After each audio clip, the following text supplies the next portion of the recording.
નમસ્કાર, આપ જોઈ રહ્યા છો ન્યૂઝ રૂમ અને આપની સાથે હું છું આપનો દોસ્ત ભાવિક। વેધર એનાલિસિસની વાત કરવી છે કારણ કે હવે રાજ્યમાં વિધિવત રીતે ચોમાસું બેસી ગયું છે। ગઈકાલ રાત્રિથી જ લગભગ જે બાકીના વિસ્તારો હતા ગુજરાતમાં એ રાજ્યની અંદર ત્યાં ગઈકાલ રાતથી જ વીજળીના કડાકા ભડાકા સાથે વરસાદ પડી રહ્યો છે। ત્યારે હવામાન વિભાગ દ્વારા આજે ખાસ અમદાવાદમાં આગામી 3 કલાક માટેની એક આગાહી આપવામાં આવી છે। ઓરેન્જ એલર્ટ અપાયું છે। વીજળીના કડાકા અને પવન સાથે વરસાદની આગાહી કરાઈ છે। તો ગુજરાતના અનેક જિલ્લાઓ માટે હવામાન વિભાગે આગાહી કરી છે। કેવી આગાહી કરી છે તેના ઉપર વિગતવાર વાત કરીએ એ પહેલા વિન્ડી મેપના માધ્યમથી જાણી લેવાના પ્રયત્ન કરીએ કે રાજ્યમાં વિન્ડી મેપમાં કેવું વાતાવરણ બતાવી રહ્યું છે। તમે જુઓ કે આ જે સિસ્ટમ હતી, આ જે વરસાદ હતો એ ગઈકાલે અહીંયા હતો આ સમયે, એટલે કે 24 કલાક જેવો સમય થયો।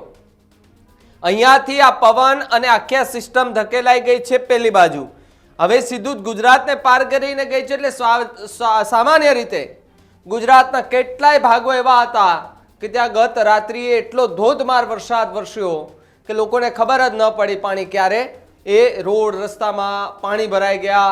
અંડરપાસ હતા તેની અંદર પાણી ભરાઈ ગયા। લગભગ અંડરપાસો બંધ કરવાની ફરજ પડી હતી।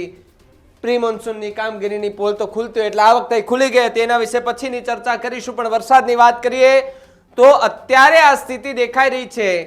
લોકો કહેતા હતા કે હજુ પણ 2 દિવસ વરસાદ આવશે। હવામાન વિભાગ પણ કહી રહ્યું છે કે 2 દિવસ હજુ પણ આગાહી છે। હવે તમે જુઓ કે અરબ સાગરનો જે વિસ્તાર છે, બંગાળની ખાડી છે, સ્વાભાવિક રીતે જે પવન છે એની ગતિ સીધી ભટકાય અને અહીંયા ભેગી થઈ રહી છે। એક સિસ્ટમ તમને અહીંયા દેખાતી હશે, આ જુઓ તમે અહીં આ સિસ્ટમ છે, એની અસર શું ગુજરાત પર થાય ખરી? હવે જો આ સિસ્ટમ થોડી મોટી બને તો એની અસર ગુજરાત પર થોડી ઘણી જોવા મળે, પણ એ વરસાદને લીધે નહીં, થોડો પવન ફૂંકાય, કારણ કે વાદળા અને કુદરતી હવામાન એ એક સમાન ગણાતું હોય છે। ત્યારે આ આખી જે કહેવાય ને કે આકાશની અંદર એક પ્રવૃત્તિ થાય, એ પ્રવૃત્તિની હલચલના કારણે થોડી અસર થાય, પવનમાં થોડો વધારો નોંધાઈ શકે છે। હવે તમે વિચારો કે મુંબઈનો જે વિસ્તાર છે, એટલે કે કર્ણાટકથી લઈ છેક મહારાષ્ટ્રના દરિયા કિનારા સુધી લગભગ બધી જગ્યાએ વરસાદ જોવા મળી રહ્યો છે। હવે ગુજરાતનો જે કાંઠો છે એ ગુજરાતના કાંઠાને ત્યાં અત્યારે કશું જ નથી।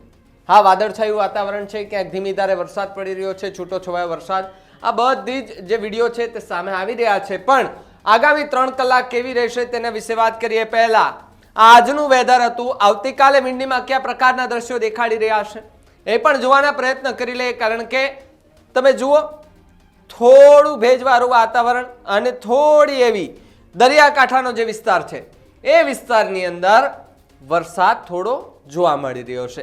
બાકી મુંબઈથી લઈને કર્ણાટક સુધીની જે બોર્ડરો છે તે બોર્ડરોમાં વરસાદ દેખાઈ રહ્યો છે, પરંતુ સાથે સાથે જે સિસ્ટમ હતી એ જોધપુરથી લઈને આ અલ્હાબાદ છે એ બાજુ જોવા મળી રહી છે। એટલે આ સિસ્ટમ શું ખરેખર પાછી ફરશે, ગુજરાત તરફ આવશે ખરી?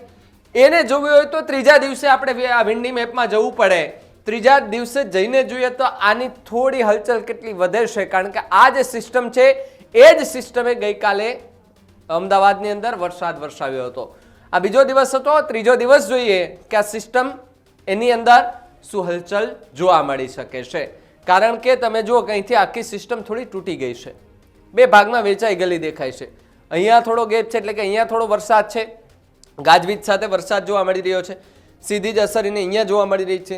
આ જે સિસ્ટમ જો પાછી ગુજરાત પર એટલે વાદળા પાછા બંધાય તો સ્વાભાવિકપણે વરસાદ થોડો થઈ શકે એમ છે। પણ આગામી 3 કલાક માટે સવારે 10 વાગ્યાથી લઈને આગામી 3 કલાક માટે વરસાદની આગાહી આવી ગઈ છે। હવામાન વિભાગે નોકાસ્ટ બુલેટિન એક જાહેર કર્યું, જેમાં સાબરકાંઠા, ભરૂચ, સુરત, ભાવનગર, તાપી, ડાંગ, નવસારી, વલસાડ, દમણ, દાદરા નગર હવેલીમાં વીજળીના કડાકા ભડાકા સાથે ભારેથી અતિભારે વરસાદ થશે।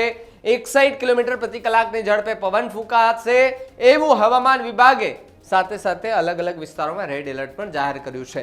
હવે કયા કયા એવા જિલ્લાઓ છે કે જ્યાં ઓરેન્જ એલર્ટ અપાયું છે તેની વાત કરીએ તો અમદાવાદ, ગાંધીનગર, બનાસકાંઠા, પાટણ, મહેસાણા, ખેડા, પંચમહાલ, વડોદરા, છોટાઉદેપુર, નર્મદા, સુરેન્દ્રનગર, બોટાદ, અમરેલી, દીવ, ગીર સોમનાથ, રાજકોટ, મોરબી, કચ્છ છે ત્યાં પણ ઓરેન્જ એલર્ટ છે। સાથે જ વરસાદની આગાહી છે। 40 થી લઈને 60 કિલોમીટર પ્રતિ કલાકની ઝડપે પવન ફૂંકાવાની શક્યતા છે। તો અન્ય કેટલા એવા જિલ્લાઓમાં પણ વરસાદને લઈને યલો એલર્ટ જાહેર કરવામાં આવ્યું છે.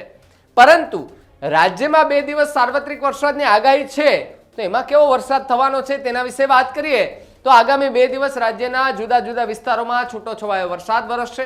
21-22 જૂનના સાર્વત્રિક મધ્યમ વરસાદ રહેવાની શક્યતા, તો 22 થી 24 જૂન સુધી કેટલા જિલ્લામાં અતિભારે વરસાદની શક્યતા છે. માછીમારોને આગામી 5 દિવસ સુધી દરિયો ન ખેડવાની સૂચના અપાઈ છે. હવામાન નિષ્ણાંત અંબાલાલ પટેલે પણ આગાહી કરી છે કે હવે ગુજરાતમાં ભારેથી અતિભારે વરસાદ આવશે. સૌરાષ્ટ્ર, દક્ષિણ ગુજરાત, ભાવનગર, મહેસાણામાં ભારે વરસાદ પડશે.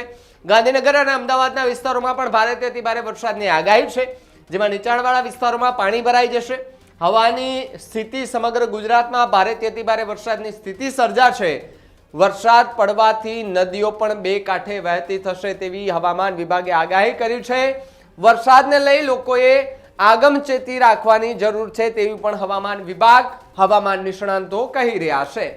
આગળ વાત કરીએ ગાંધીનગર, માણસા, કલોલ સહિતના જે વિસ્તારો છે ત્યાં ભારેથી અતિભારે વરસાદની શક્યતા છે.